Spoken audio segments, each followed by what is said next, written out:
One of the key terms that I heard when I was walking around was the importance of the word awareness in this quote. And that is, I think we all know that we need balance in our lives, but sometimes we aren't stopping to be aware of the situation we're in, or aware that we're spending too much time in one place and not another. So that awareness piece is really important. And that awareness piece is really what brings us today to have the conversation about balanced literacy. I don't think that everything that we're going to be bringing to the table in this session is going to be mind-boggling. I think there are going to be a lot of things you do, a lot of things that you know. But I think that sometimes we are not aware as to always the purpose behind why we're doing something, and we kind of leave out that intentionality piece behind it. And so that awareness piece is going to be a big part of what we're going to focus on and work on through the next few sessions that we have together on balanced literacy. Just so I can kind of get an idea of who is in the room, you don't need to stand up, just show me a show of hands. If you are a lower elementary, like K2 teacher, can you show me a hand? Okay, if you are upper elementary teacher, do we have any middle school or secondary? Any coaches? Think about your districts as a whole. Do you have a focus to balanced literacy or workshop happening right now? Is there anybody that's not really familiar at all with balanced literacy? This is kind of a new learning. Thank you for giving me some of that feedback. That's going to help me along the way to gauge some of our examples. We did put in here this was a focus on mostly K-5. We're hoping that the things that we bring to the table are tools you can use in the classroom, and we're hoping that there are also tools available for coaches that they'll be able to utilize and bring back to staff and for staff meetings. If you ever feel like throughout the sessions you're kind of missing your role or missing the things that you need back in your classroom, please give us that feedback so we can make sure that we're meeting your needs along the way. So we're going to talk a little bit about the purpose. This is the big purpose for why we're here. We are going to be focusing on the components of balanced literacy, so that means we will be diving into readers and writers workshop, small group instruction, read alouds, word building, and vocabulary instruction. During the time, we are going to try to spend a lot of our time clarifying what something is versus what it is not. We're going to look at some examples of what these are. For some of them, you're going to have time to practice and play with the idea a little bit. And then we're hoping to have tools that you will be able to bring back to your buildings. And what we really want is to start building the network in here and to get some of the tools from within. We do know that there are a lot of districts that do workshop or do that different components in balanced literacy, and we want to be able to take some of the great things that you're doing and be able to bring it back to the group and share out as a whole as well. So you will see that I will share with you today some things from other districts, and I plan to continue to do that as we go through so you can kind of find out what's going on in the county as well. And then also we're going to be showing you how the essential practices weave into this. The essential practices are that important work that's being done at the state level, and it is research-based. And one of the things that I don't ever want to come across is that, first of all, that I'm talking Lucy or Mesa, because when I'm talking about balanced literacy, I'm not talking about a program. There might be some examples in there that I use, but that I don't have a one way or the other. What you use is fine, and we'll figure out how to put it into a balanced literacy block. And then also the essential practices are really important. And as a district, I think it's really important to know that you are embedding the essential practices through a balanced literacy block. So our focus needs to be back on the strong research-based practices that we know are best in our classrooms. And so our outcomes are, we want to gain a better understanding of what balanced literacy even is. That we want to look at a few different things. We want to kind of question some of our beliefs. We want to look at timing, looking at schedules, how can we fit all of this stuff in. And we want to really take a look at those daily practices and find what are the best strategies. Also, we are going to be really taking time to do a lot of reflecting on things and thinking about what we're currently doing. We're going to get to know this group pretty well because we are going to be doing modeling things together and working together with this group. And you'll have a lot of opportunity to talk about how things are going and where you want to grow in your practice. As you saw, we do have a lot of different range of grade levels in here. We have coaches and we have teachers. We have a lot of experts in a lot of areas, and I want to make sure that we're all bringing that together instead of always just in our own little corner doing what we're doing now. So today, really, we have three main focuses. Our first focus is we are going to really talk about what is balanced literacy, and we're going to try to define it. One of the things that I have found is most difficult with balanced literacy and the components is that when you bring it back to your building or to a district level, one of the difficulties is that we usually don't have a common language about it. So everybody always has a different picture of what it is and uses a different vocabulary in explaining what it is. And for the sake of our group, we need to be on the same page. And so we are going to try to come up with common definitions as we go along the way. And those are going to be posted in our classroom. So then that way when we revisit, we kind of are all on the same page. So we can take our new learning forward and looking from a different point of view. One of the other reasons why I do this is because if I were to say right now, we're going to jump in and learn about shared reading today, I guarantee everybody has a different picture in their mind of what shared reading is.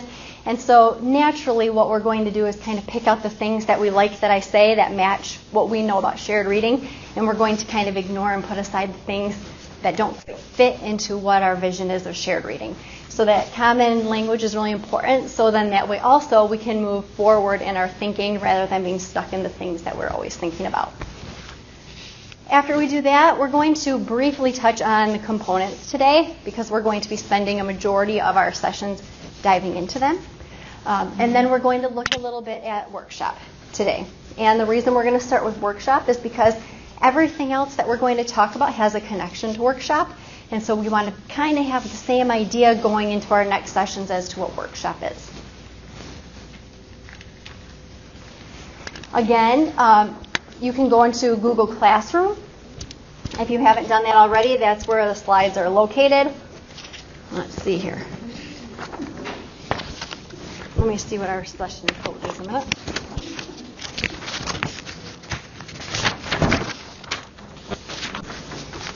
Let's see where we are here.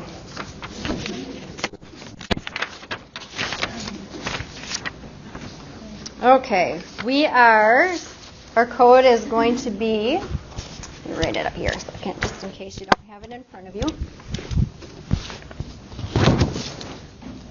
GEQGZG.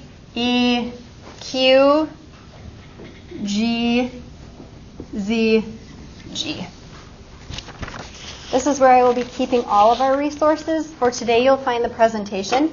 But as I will talk to you in a little bit, I am going to house a resource warehouse there. So then that way, as you guys start sharing things out with me or as we find things, I will put that resource in the Google Classroom. So then that way you have a central place to locate any materials or documents or things that you want to look at and resources you want to try in your building. Is everybody good with the Google Classroom? Yeah, okay.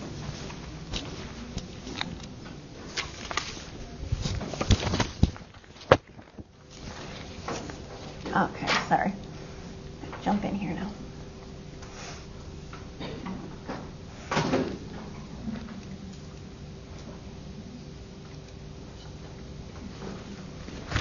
Okay, so we are going to jump in a little bit talking about balanced literacy.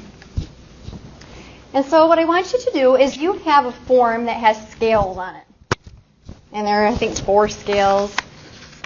It was one of the first papers that you picked up. Let me see if it's hiding in here or if I gave you my copy. Here it is. And what I want you to do for a minute is I want you to stop and think about literacy as a whole. And I want you to think about why they call it balanced literacy. What are things that you might be balancing? So what I want you to do is, by yourself, you are going to go through the scales, and you are going to think about things that you might be weighing when you're planning out a literacy block.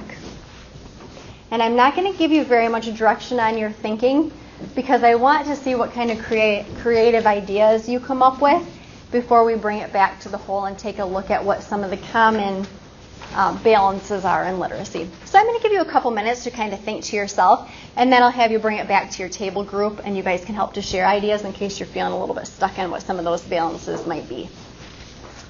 Do you want us actually writing down these? Yep, you can write right on there. And if you have more than 4, that's what you can draw a little scale or write it next to it. Okay, you can go ahead and bring your thinking back to the whole group. You don't necessarily have to go round robin style, but just make sure everybody gets a chance to be able to share out what some of their ideas are, what some of their scales are for things that they would balance for literacy. And after you've had an opportunity to share out, take a couple minutes to kind of talk about why that balance is so important in that literacy block. One of our other content areas without even thinking about it, and that provides our students with a great balance for vocabulary as well. Other thinking is a balance between student voice and teacher voice. Instead of having a block where the teacher is talking all the time, balanced literacy allows the opportunity for students to be able to talk and for students to be able to have that independent reading time for them to process information. Another common one is the phonics whole language piece. That is one of the reasons why balanced literacy started coming about, is because of some of the controversy that was happening between phonics and whole language. And then another one is student-driven instruction versus program-driven instruction. So you'll find a big part of it when we talk about conferring and small group instruction next time.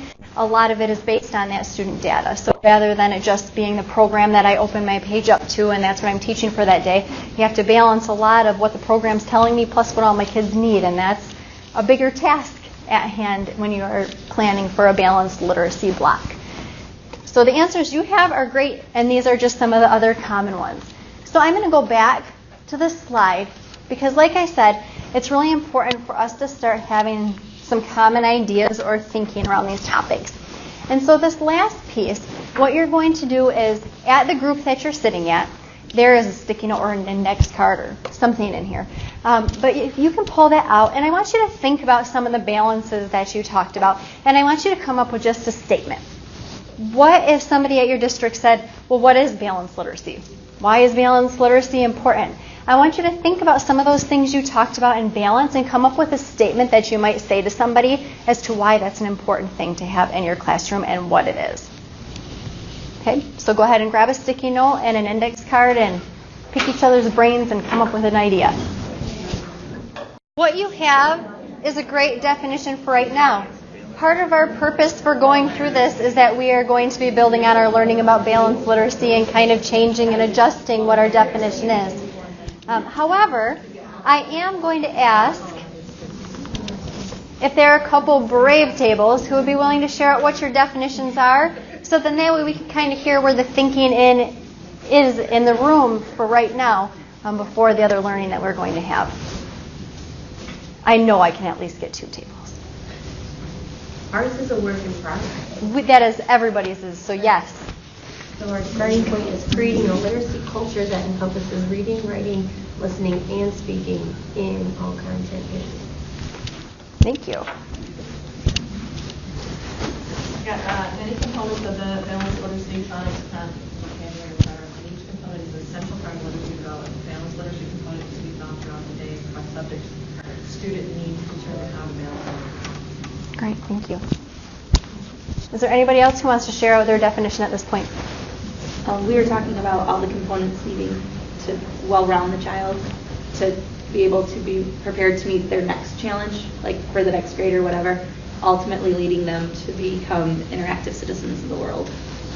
Just thinking bigger picture. Anybody else want to share? As we continue to go through this process, I want you to think about what your group came up with right now, because I'm going to be asking you to kind of adjust your thinking a little bit and decide if this is still what you think this is or if you kind of want to tweak that definition a little bit. Because our goal at the end is somebody is going to ask you. And if you look it up on the internet, it's going to give you all those things I showed you. Oh, it's a balance between phonics and whole language. Oh, it's a balance between this and this. There's not a great way to explain it to somebody without having them go through the process of thinking about it and thinking about their block and figuring out how to make it balanced. So it's kind of our job by the end of this to come up with a good solid definition, a good way of explaining to our peers what a balanced literacy block is.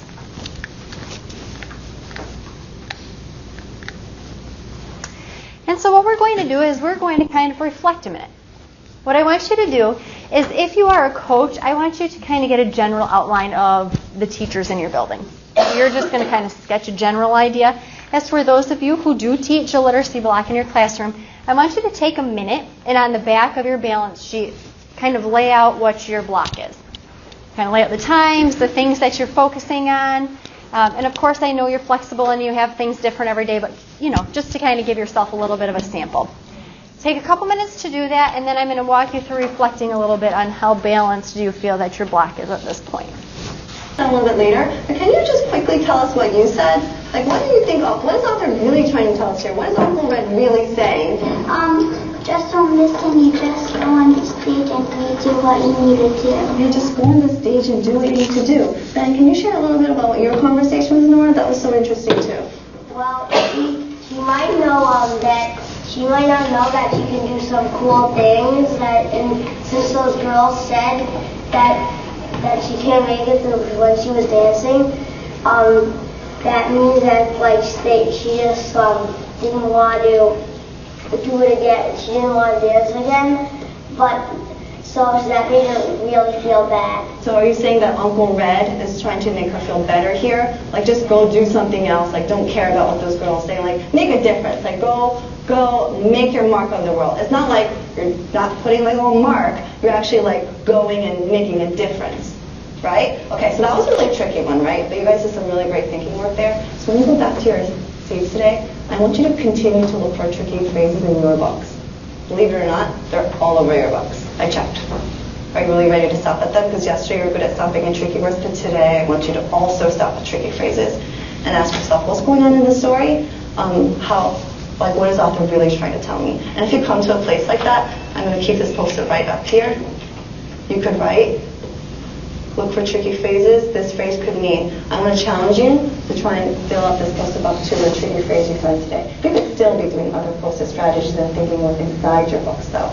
And even to help you even more, I'll give you a choice to help on our little tricky word phrase hunt. If you want a copy of the chart, I'm going to come around and put it quickly at each table. Okay? Raise your hand if you think this could help you really do some tricky word and phrase work today. Well, really every day, but this is just a nice reminder. Okay, so here's what you're going to do.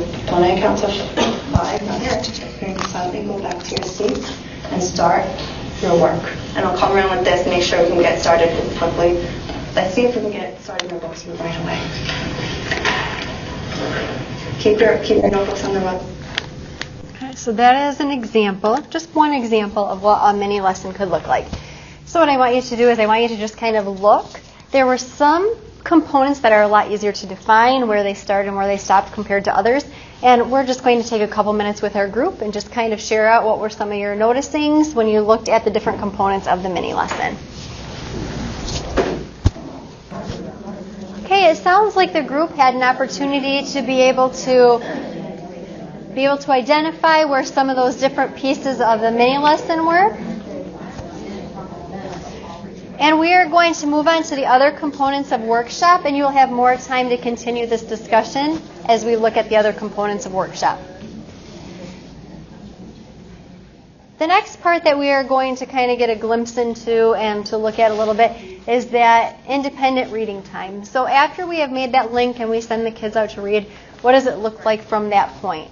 And one of the things that are really important to know at that time is that there are some schedules that we try our hardest to be able to have that 30-minute, 40-minute block, depending on how much our kids can read. But we find that we are stuck because we have a special at that time, or we have kids being taken out for services at that time, or something ends up happening. We want to try in our schedules to do the best that we can to keep that block uninterrupted in that way. You will be interrupting kids' reading a little bit as you go in and confer and as you pull a small group. So I don't mean in that way. I mean to give kids the opportunity to read for a long, extended period of time. And like I said before, if you're working with the really young ones, that stamina building takes a long time to do that. And that's why you'll notice that a lot of people will split that into independent reading time and partner reading time. So if you have a K through 2 class, you might send them out and have them read independently for a little bit. And then I'll talk about the midpoint check-in, but you might do a check-in with your group, and then at that point have them get together with their partnerships and read the next amount of time in partnerships. Because those kindergartners and first and second graders love to talk, and they really will talk about their books if you give them the opportunity to do that. And so that partner reading time, kids really do stay pretty focused, and they use that time as uninterrupted reading time, just with somebody else.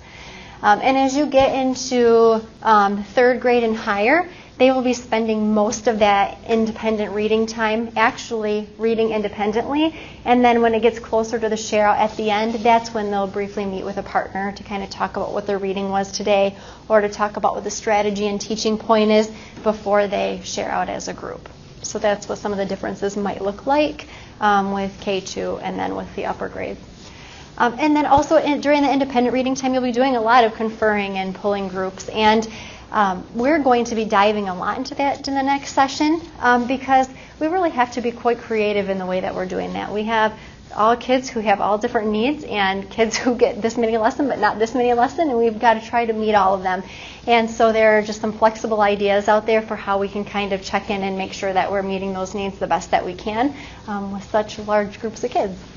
And then also you'll notice some examples don't always show this in their videos, but a midpoint check-in is a really important piece, and it is not something that is meant to interrupt for a long amount of time students reading. It is a way to help kids refocus and remember again what they're supposed to be doing in their reading. And so I can't remember off the top of my head if she does a check-in or if they just recorded the last section. I can't really remember. But typically what they'll do is at some point say, remember that we're looking for tricky phrases in our reading, and if you haven't written it on your sticky note, remember to just something just to help to give them a reminder that that's what we're working on. It's not meant, some people like to pull small groups with that, but some people find that that can interrupt the flow of kids reading, and so some people just like to do a kind of a stand and freeze, check in just to make sure everybody's on the same page for the rest of our reading block. So that's what that midpoint check-in is. And then it will be the sharing and closure time. And this sharing and closure is really important because, like I said, it really does help a teacher to help kids accountable for not only showing that they're practicing the strategy that's being done, but that students are really spending that time reading their books. Sometimes we find that we have kids that are kind of float out and they start to get in their own mind and they aren't focused on their reading. But the strategy and knowing that the teacher is going to check in with the closure at the end helps them to kind of keep better and on track that they have to have the strategy or the other goals that they're working on. That other teacher made a note about you can do this on your sticky note or one of your other goals. She gives them a reading goal based on conferring, and so they have other sticky notes that they're working on. So that's why she made that comment. But we're going to watch her from when she let the kids go now to going into independent reading time. And you're going to see her and how she chooses to bop around and do conferring, and then you're going to see her as she tries to close up her lesson.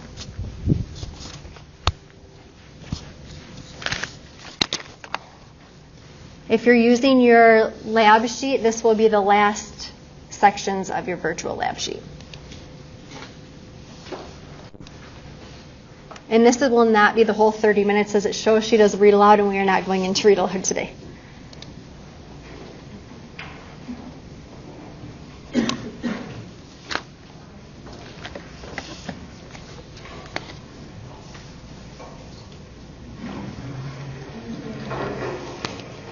Remember, we've been working on like scooping up our words and making it sound smooth, like talking, not reading like 2 words at a time, but reading many words at a time. And I'm going to let you know, because it is a little bit distracting, but the camera people keep telling her to have the kids talk louder, so that's why she keeps telling the kids, talk louder, because they keep telling her to make the kids talk louder.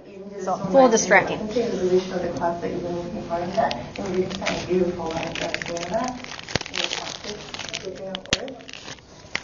Yeah, so what I'm going to do, let's practice reading together in this one, and then I want you to bring your book to the book, and then you're going to practice just scooping up words in your book as you read. Let's try it together here. 1, 2, 3. The honey is sweet, and so is knowledge, but knowledge is like the bee that made the honey. It has to be chased through the pages of the book. Okay, I want you to try it in your bag. Try it in your books now. Turn back to back, and I'll read with both of you. So can you try what we just did in your book and show me how you do it? The brother and sister bear were used to very healthy. The oxen catch cold, so the brother and mom and their seed in the middle, and then their nieces was the tail. I love that you did. You you read a lot faster than you usually do, right? And you really did try to scoop up your words, and you do one step and you're going to reread that page again. That word is just occasionally, there's a tricky word it's going to tell you, so you can practice your how we scoop up a word. I want you to try scooping at each line. So say it through the brother, bear, and sister. Say it after me. Me first, you try. The brother, bear, and sister, you try. The brother and sister. Bears were usually very healthy. They were usually very healthy. Keep going. They Occasionally. occasionally had school. So when brother came home from school, one day sneezed and everything just what to do. Oh, you actually did something interesting. Not only did you scoop the line, did you notice how you pause at the comma? So I want you to keep noticing where can I make my scoops. Maybe it's the line, maybe it's to the period. I want you to keep practicing. Yeah, I want you to scoop your read to me and scoop up your words. Louder.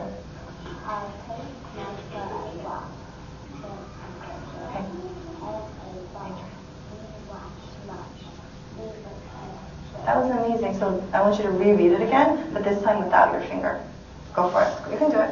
Remember we scoop up with our eyes? Look at me. Remember this? Scoop up with our eyes. Try it.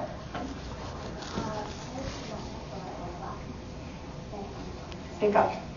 Again, louder.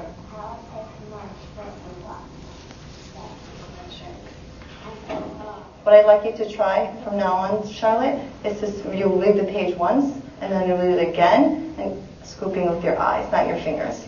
Okay? So practice that, scooping with your eyes on the next page, and I'll come back and check in with you.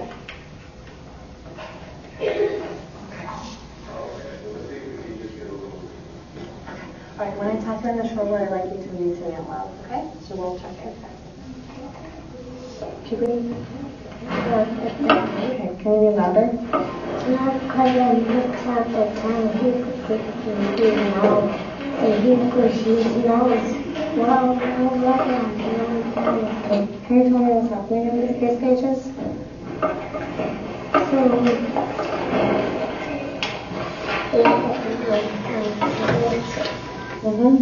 Why is he doing that?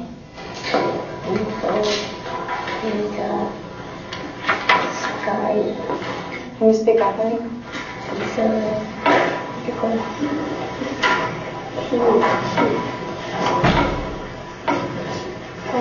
She continues to confer. I'm going to move up so then we can make sure we get to see the other part of it.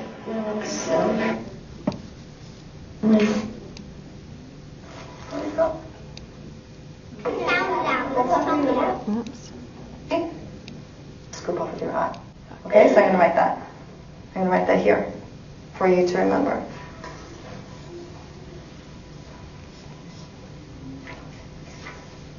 It does sound very smooth.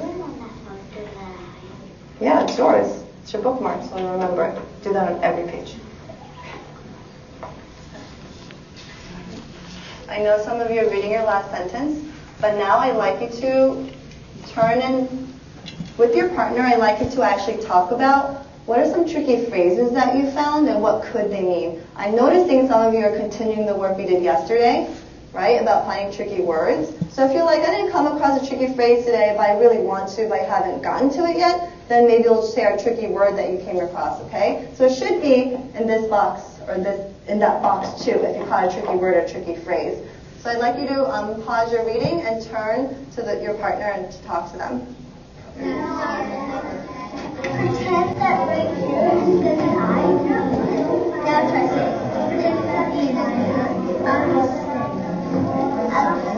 well, in this part, you would say its name. Now try. That's perfect. Now say. So what do you think? What's this? Let's sound down. What's something that yeah, I tried that.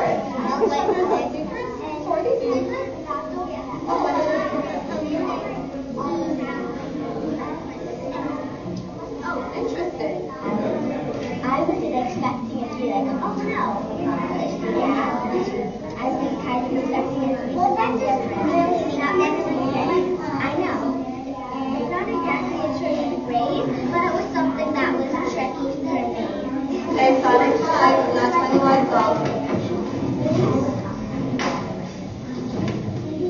You did some really good partner work, and I really saw a lot of people helping each other. So what I'd like you to do right now is we're going to start cleaning up. I know there's a lot of materials on the table, so we're going to move right into read aloud on the rug. So what you need to bring to the rug is your Post-it sheet and your pen. That's it. Okay, you may start cleaning up and meet me on the rug. Let's try to beat the clock. I already did it, honey, don't worry.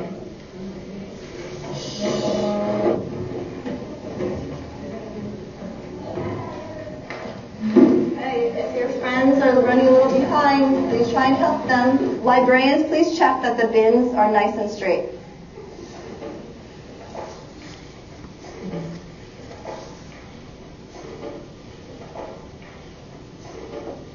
Thumbs up if you found a tricky phrase. You found the tricky phrase and stopped. Thumbs up if you were kind of like, I don't know if I have any in my book yet. Thumbs up if you just didn't stop. You're like, oh, I don't want to stop. I want to keep reading. I know sometimes Gabby felt like that. Yeah, sometimes I feel like that. What Anna did is she did find a tricky phrase in her book. And I want to compliment you because not only did Anna figure it out, Christy figured it out. We did it together, and Ben a little bit too. We figured it out all together in the middle of reading workshop. She was at a part of her book. Well, Anna, can you tell a little bit about what was going on in the book and then how you figured this out? Well, Who's they? Christy and Rachel, they were trying to look for costumes, but they couldn't find any. And then I think that means that they liked the pirate costume. Yeah, your phrase was her eyes fell on a pirate disguise. It wasn't that her eyes came out and they fell in the costume, right? It kind of, what do you think it would look like? She just kind of, what? Stared at it. Do you guys see that? It's not that your eyes fall out onto a pirate disguise costume. They just kind of ooh, I found one. They stared at it. So why do you think this part, why do you think the author was put that part in there? So what's the author trying to show? that she liked the costume. That she really liked the costume. Do you guys see how Anna did that? Did anyone else do that today? That thinking work of looking for those tricky phrases? Yeah, I know this is a little bit tricky, right? So we're going to keep practicing this. But then if you have a chance, just like Anna and Christy and I know Ben did, you can start jotting them down and think, what is the author trying to tell us? Why is this important to the story? Okay? Okay, now the time we've been waiting for. And we are not going to watch the read aloud today. But I want you to turn back to your group a minute and just share out what were some of your noticings or wonderings around this section of the workshop. This is not the last time that we are going to be talking about workshop. We are going to be revisiting this, like I said, with the other components. But I did want us to have kind of an overall shared vision of what this could look like going into our upcoming sessions. I do want to talk to you about a couple other handouts that I've given you. I feel it's really important, especially being at the ISD, for me to help you connect with what's going on in other districts. The stuff that I give you, they're tools for you to look at and use as you would want to use or adapt as you'd want to adapt.